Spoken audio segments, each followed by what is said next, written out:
Welcome to the Social Media for B2B Growth Show. I'm your host, Michelle J. Raymond. And this week, listeners, we're going to be talking about LinkedIn ads.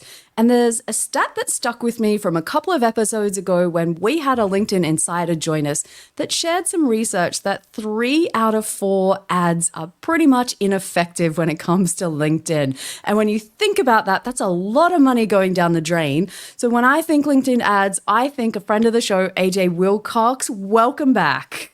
Michelle, thank you so much. I'm so excited to be back here. I've listened to every one of your episodes, so I'm a fan and I'm super excited to share with your audience. Well, fan and friend, and this is the thing that I want people to understand. When it comes to LinkedIn, comes to company pages, paid and organic are two sides of the one coin. And we're going to talk about that a little bit more as we go through the episode today, because AJ, I am trying to help B2B marketers out there that want to leverage LinkedIn from blowing their budget. I want them to get better returns. I want them to have effective ad campaigns. So I'm going to ask you a bunch of questions, which I know my listeners are dying to know the latest and greatest info on LinkedIn ads, and there is no one better positioned to help. So I'm going to start with the first one, which I think is just going to be an easy one for you. But over in organic company page land, no surprises, things are pretty tough. And I'm going to say even on my personal content right now, I was going from guaranteed probably 2,500 impressions a post, plus or minus a little bit, depending what happens. Now that's probably sitting at around 1,000 on most days at best. And it seems to be the new norm. With LinkedIn being crowded, does that impact ad campaigns or can you pay your way out of it? It's a really good question. You can pay your way out of it. That's the beauty of any sort of ad campaign, is that if you turn that knob up, you can get views, you can get impressions with your ideal target audience. I'm finding the same thing you are. Like, from an organic perspective, the things that I share are getting fewer and fewer views, which totally sucks. I'll be honest, I hate it. But at the same time, with ads, they've given us now more tools and more abilities, and hopefully a lot more on the way, where if we are willing to actually pay to play, we have a lot of ways to do that, and it's working really well. That is a valid option. There are so many advertisers out there. I think Robin shared there's around 2 million advertisers on LinkedIn. So there are plenty of businesses taking advantage of LinkedIn. Last time when we spoke, we were talking about how everybody had moved their ad budgets from other platforms potentially around the COVID period. Is that still the case? Is LinkedIn still the hot place for B2B marketers to be running their ad campaigns? I'll be honest, it's the only place to come with your ad dollars, because most who've tested out Google Ads in both B2B and B2C, the platform's old. They've figured out what the keywords are. They've figured out optimizations, and they're holding steady. I don't know a whole lot of people who are running Google campaigns who are like, yeah, this is working great. We're finding great efficiencies. It's a quiet, constant hum. Then you have Facebook, who, as advertisers have tested it, all the meta products, especially in B2B, they found over time that although costs right up front are very low, they're ending up paying a really high cost per qualified lead and per closed deal, and it doesn't make sense. Those are the first 2 platforms that everyone tested. The only other game in town is LinkedIn. If you want to go somewhere and be able to reach all of your ideal target audience, and you want to be able to reach them by very specific criteria to make sure that you're only generating high quality leads, I'm sorry, LinkedIn has a monopoly on that data of ours, and there is no other ad platform that can even compete. So I've talked to lots of advertisers who tried LinkedIn ads early on, it didn't work, and so they swore it off, but they ended up coming back 3-4 years later, because guess what? It's the only platform if you want to be able to target by this job title, this industry, this company size. That's the thing, even with organic, it's exactly the same. At the end of the day, LinkedIn doesn't have a competitor that we can all run away to. So like it or loathe it, this is the platform right now. There is no competition. So let's just say, okay, we can all agree that LinkedIn is the place for B2B marketers to run their ads. Now, I'm guessing that there's probably a lot of listeners that have either had their budgets reduced, or they need to get their cost per lead down. They're under a lot of pressure to try and do more with less. If you've listened to my podcast, you know that Metricool is my go-to social media management platform. And if you're new to the podcast, welcome, and let me introduce you to this fabulous tool. Metricool has plans to suit everybody, including a completely free plan that you can manage one brand across social channels, analyze your results, and plan your content accordingly. But today, I want to talk about the tiered premium plans, and they are tailored toward businesses and creator goals at a reasonable price. Some of the amazing premium features that are available across the plans are the fact that Metricool makes managing multiple brands simple. It's all in one place. But my favorite part is that you can connect multiple LinkedIn accounts that are both personal or company pages. You can also analyze up to 100 competitors to benchmark your performance. And a recent new release, which is making a big difference, is that you can connect your Google Drive and Canva and really streamline your content planning. Downloadable analytics reports that you can automate monthly make life easy, and there is just so much more. So if you are looking to organize your social media content, make more informed marketing decisions, and scale your online presence, well, Metricool is a must. But don't just take my word for it. Give it a go for yourself and see how Metricool can make your life easier. Listeners, I've got a special offer just for you. Go to the show notes, look for the link to create a free account today, and then you can use the code Michelle30 to try any premium plan for free for the next 30 days. And you can thank me later. So let's have a look at what are the most common mistakes that you see in these ad campaigns that marketers are running that waste their budgets. So let's just get the easy wins up front. Yeah, perfect. Okay, so I'm really glad that you set this up because I've audited now over 1,000 ad accounts. And what I've seen is in every single one of those, there are at least 2 of the following 5 mistakes happening that are causing people to pay too much for their traffic on LinkedIn. The average cost per click on LinkedIn is like $10 to $16. Lots of advertisers are paying like $20 to $40 just because they're taking LinkedIn's advice. Spoiler alert, stop taking LinkedIn's own advice. It's expensive advice. The majority of our clients are paying somewhere between $6 to $8 per click, significantly lower than the average, significantly lower than if I were to follow all the LinkedIn recommendations. I'll just nail them off 1 through 5. Number 1, the audience targeting. When you very first start a campaign, it is set to the geolocation of recent or permanent. And recent means someone could have been in that geography in the last 6 months. So switch that to permanent. Make sure that you're only showing ads to the people who claim that they live in the city, the state, the country, whatever. Number 2, when you get down past the targeting, LinkedIn has done themselves a favor and auto-checked a box called Enable Audience Expansion. That box is poison. Everyone who is listening to me, please go uncheck it. Think to yourselves, every time that I leave this box checked, a baby seal gets clubbed. Like, it's that serious. Please save the baby seals. So yeah, always uncheck that box. The next one, there's another automatic setting that LinkedIn auto-checks for themselves down below. That is called the LinkedIn Audience Network. This is where you can reach LinkedIn members all around the web and on apps, which sounds really cool. And I really, really want to love this. But in all the testing we've done, we found really low quality traffic coming from it. And what's more, if you turn it on, LinkedIn will spend 99% of your money on the audience network, and only 1% of your money ever makes it to people who are on LinkedIn, which is the highest quality traffic. So uncheck that one. There's more you can test in the future with it, but for beginning, uncheck. So far, they're so helpful, aren't they? They can help you spend more money faster. Wow. They are so good at that. Yeah. And it's interesting. Like, you talk to any LinkedIn employee and no one has this air about them like they're trying to just thieve all the money from your wallet. But when you run the ad platform, you get this feeling that it is not in your favor and it's just trying to drain your budget. Not a fan of that particular thing. Number 4, LinkedIn's default bidding method that they set for you is called maximum delivery. Maximum delivery it's the most expensive way to pay for your traffic over 90% of the time.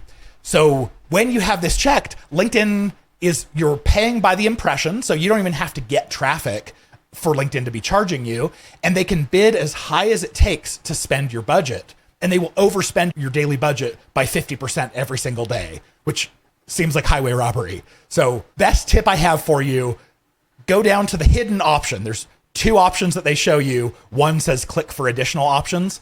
click the additional option and it'll reveal one called manual cost per click bid. And then you can choose and say, I'm only willing to pay this much when somebody clicks. If no one clicks, I don't pay. And that is the least expensive way to pay for your traffic 90+% of the time. My mind is just blown, but not surprised when I'm listening to this. It's like giving the teenager the credit card and just, it'll be okay. Take care of this. Don't spend too much. And it's like, yeah, but there's so much online. I could just buy a little bit of this and a little bit of that. And then all of a sudden, these little bits are adding up. And to me, it sounds like this is where that additional cost that people are probably unintentionally paying for their leads just because they think LinkedIn's being helpful. And I've had those words said back to me, oh, Michelle, but LinkedIn recommended this. So I understand where people are coming from. It's only that you've got so much experience with LinkedIn ads, with everything you've done for so long. So absolutely, thank you. Thank you on behalf of everybody listening for these cracker tips, which I can see are so easy and have an immediate impact. Yeah, and it's so funny to me. Like LinkedIn, bless their souls, I think they think too short term. They're thinking about their quarterly earnings report and they're not thinking long term.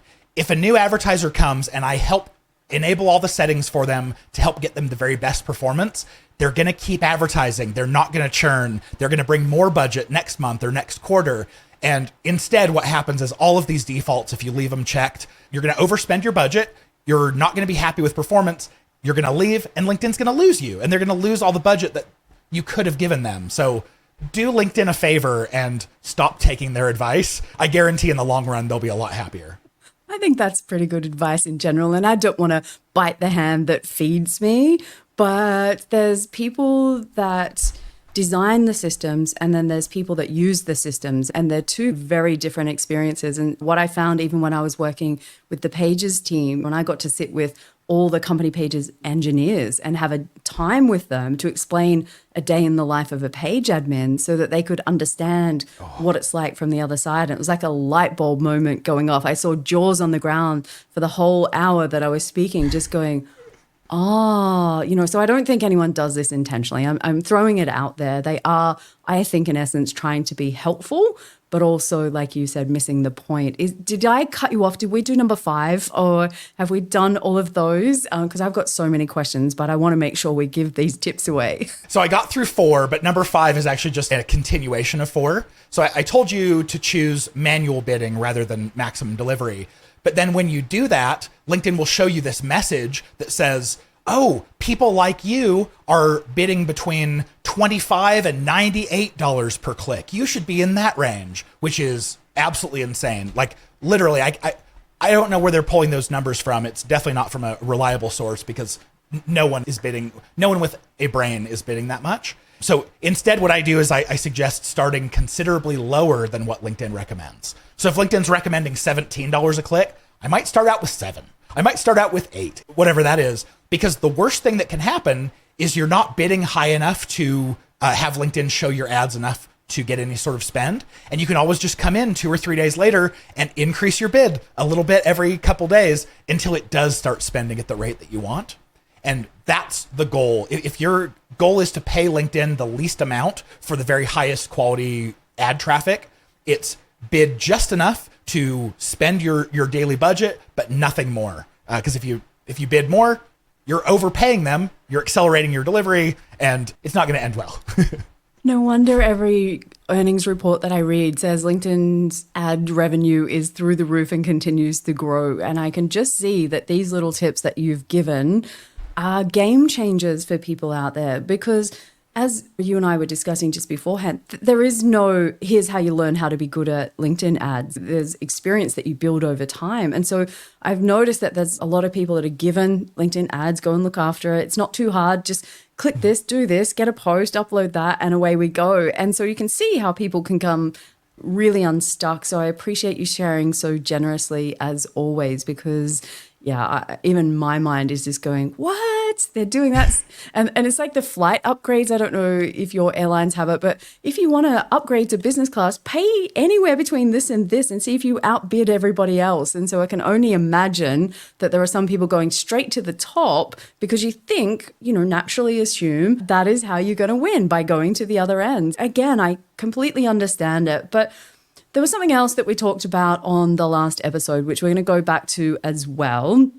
And when they came out, these particular formats of ads was something that I was like, wow, that sounds really awesome. I can see this is a huge advantage for businesses. And these were LinkedIn thought leader ads. Are they hot? Or are they not? And for those who may not know what a LinkedIn thought leader ad is, can you give us a quick explanation and then let us know, should they be included as part of our ads budgets? Yes, spoiler alert, they are red hot. I'm still very bullish on them.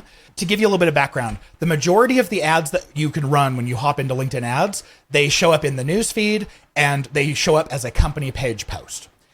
When we run, and I'm assuming it's a lot better on your side when it's organic, but when we run these as an ad, we are lucky if we get over about 0.5% of an engagement rate, meaning 200 people scroll past your post, your ad, before someone takes some sort of an action on it. Thought leader ads, these came out last year, and we got a really cool update for this year that I'm excited to tell you about. So remind me if I space it. I'm so ADHD, so I apologize for that. But what happens is we get to boost someone's organic post, a person's, not a company's. And what we're finding is that because people care more about people than they do a brand they've never heard of, we're seeing engagement rates that are 6 to 15%.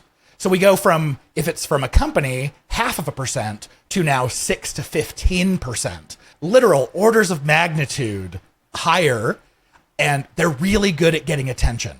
So all of that to be said, yeah, just from an engagement, like getting someone's attention standpoint, they are red hot, and there's lots of cool things we can do with them. Hopefully a lot more. They're also limited, so hopefully a lot more that we can do with them in the future. I'm thinking, AJ, does this create any issues on the other side? Because I'm just wondering, with the brands that you work with, do they have trouble reconciling you're almost helping build a personal brand, which will reflect back on the company because there's something loaded in there. But is it measurable? What happens if that person leaves and you've run a lot of ads through them? Do concerns like that come up or push back when you're talking about these thought leader ads? Because I can imagine you're sitting on the other side, you've got a budget to build the corporate brand, and then we've got these thought leader ads which are effective, but they're not specifically or directly building the company brand. So is the measurement possible through these ads as well? Because just my brain is going to, I reckon clients would push back on that, not understanding the benefits of how company brands and personal brands work together. Yeah, it actually works really well because when I started out my company, I was known as AJ Wilcox, the LinkedIn ads guy, and no one had ever heard of B2 Linked before. And so over the last 10 years, we just turned 10 years old this last month. Over the last 10 years, I've been working really hard to transfer the name recognition from my own brand to the agency because I want there to be shared resources there. I want people to know B2 Linked, and knowing my name is great, but I don't have that kind of an ego. That's, I think what's so great about these is it's really great as a first touch with a cold audience to have them get to know a person first and then lend the credibility of that person to the company. So what we like to do is we like to run ads in multiple stages. Cold audience first, we'll run thought leader ads, and then anyone who interacts in any way with those ads, we then retarget them with a company page post and then tell them more about the company. The tools LinkedIn has given us have been actually really good for leveraging an individual and helping give that credibility to the company. So you can work down to eventually they're now interacting with the company rather than just that one individual. Look, teamwork makes the dream work. It's exactly the same message that I share in all of my presentations as well. It's use the company page. I call it page advocacy. Get the page out supporting your team, whether it's liking, commenting, running these thought leader ads. The team are then going to come and help support build the brand and the page and vice versa. So it's all about the power of two. It's all about bringing these things together. And, there's so much talk about the benefits of employee advocacy on LinkedIn. And LinkedIn's giving you a tool where you can even put this on steroids and pay to play to get that seen by as many people as your budget allows, And so this is, for me, has always been mind blowing. And I've thought about doing it for myself. B2B Growth Co. could sponsor Michelle J. Raymond's post. Do I have big budgets? Absolutely not. But there is an opportunity that I could be helping my post get seen by more people if I wanted to run a campaign. And so in a crowded feed, which we have spoken about over and over again on this podcast, this may be one opportunity that people start to investigate more as individuals and also helping their team build their personal brand. So I'm glad to hear that it's still as piping hot as it was on the last show. But it would be silly of me not to ask, AJ, what's new in LinkedIn ad formats? Is there anything hot or not that they've popped out? Because they're always releasing new things, but is everything old new again, or have we got something cool that's come in? The one release that we got pertaining to thought leader ads this year. So the last time we talked, the way that thought leader ads worked is you could only promote the post of an employee, a current employee. But it was actually on April 1st, on April Fool's Day this year, they released the ability to boost a post that is from a non-employee. We still need their permission, but now that opens us up to the ability to have influencer marketing happen, where you work with an influencer or a partner. UGC, if your users are creating content and talking about you, you can now promote that. So lots of cool abilities that way. LinkedIn has given us more retargeting options. LinkedIn's always like 4 years behind Meta. If Meta comes out with something, I'm like, oh, that's awesome. I can't wait till LinkedIn has that in 4 years. LinkedIn has now surpassed Meta in its retargeting abilities, where there's all kinds of different retargeting audiences we can build. We can say, I want to retarget anyone who has visited my company page in the last year, anyone who's interacted with my thought leader ad, anyone who's watched at least 25% of one of my video ads. Like, you just have all of that control. So that's exciting and new. The other one I'll point out, it's not exactly new this year, but I'm seeing a lot of advertisers get a lot of good use out of it, which is document ads. So I'm sure you've noticed organically the document posts that do quite well. What I've noticed is all of the documents that do very well, they all have one thing in common, and that is they're more like a presentation than they are an ebook. If someone is looking, because 80% of the time people are on LinkedIn or on mobile, they have this tiny little screen, and if they see a thumbnail that is just a wall of text, they're not going to read it. So uploading your ebook, uploading your guide, whatever, is not going to help and perform. But if you treat it, let's say it is an ebook, treat it like a presentation where you pull out one big stat, one big takeaway on every page, turn that into a presentation. It's thumb candy. It makes you want to keep scrolling, and turning those into ads, those perform really well. And there's some cool little hacks and tricks you can do to get some great traffic and ability out of that. I love learning from you because I will be going and stealing that. I'm just letting you know I do, and I love you for it. But this is something that you could easily apply back to your organic company pages as well. And I've got some clients that put a lot of effort and research into, for instance, white papers. And these reports are jam-packed full of insights. But when you've just got like a little square that you're trying to convey, hey, if you just go behind this, you're going to get so much magic. But getting them to stop scrolling and getting them to actually entice them into that is something that is really difficult. So I can see how that is just absolutely going to give people options. Like, there is no one size fits all to LinkedIn. There is experimenting. So I love that you always come up with the cool things for people to try. Thank you for being you. You're so welcome. I love to geek out on this stuff. I love it. So is there anything else? Because I'm wondering, LinkedIn's just added in the brand new video feed. Do we see the same trend coming across for short form vertical videos through LinkedIn ads? Is that a thing? Yes, in short. So talking specifically about the video feed, LinkedIn is leaving that one alone with ads for a little bit, because I think they want to make sure that users are getting the very best experience. They're not seeing an ad every 5 videos or whatever, or maybe even more often. So they've kept us away from that. But they have released the ability, this has been the last several years, but now we can do video ads that are in vertical format. And when you do a vertical video, it is only served on mobile. They will not serve that on desktop, which is great if you've actually designed the video content for mobile. As advertisers are having more and more success with that, I think later when LinkedIn decides to monetize the video feed, it's going to be a really natural lead in. Yeah, you can see that one coming from a mile away. It's going to happen. And you get it. I think this year is the year where LinkedIn, right or wrong, it's their sandpit. We play in it. But they are doing so many things to monetize. I think it's been the year where LinkedIn, after 20 odd years, finally woke up and went, we've been giving away a lot of stuff for free. And when you're in monopoly, like that just doesn't make commercial sense to me. So I don't begrudge them for that as a user, of course. I would love differently, but it is what it is. And it totally makes sense. Now, AJ, as we come around to the end, my probably favorite part of this is that I'm going to ask you for your best tip that you can give to marketers who might be planning their LinkedIn ad campaigns for 2025. What do you think they should be paying attention to? What do you think will make the biggest impact? And yeah, I always love to know because you are just so ahead of everybody else when it comes to this kind of stuff. So can you mind sharing just a little bit more of your knowledge with the listeners? Yes, I've actually been saving this one for the end specifically. So the very best advice I have for marketers right now is get comfortable hitting the record button. We've talked about LinkedIn's thought leader ads and how they're the highest performing ad format on LinkedIn right now. Surprise, surprise. Like getting personal is always going to trump having a brand in their face. But what we found, the very highest performing thought leader ads are video. And so if you think about it, if you have your CEO, your founder, some other internal thought leader record into their phone, everyone has it in their pocket, here's a 15-second tip, trick, strategy, an industry update that you should be aware of, something like that. Those are the highest performing ads that we've ever seen. Performance off the charts. And when you have high performing ads, costs come down. So you end up getting huge discounts compared to your competitors. Who doesn't want that?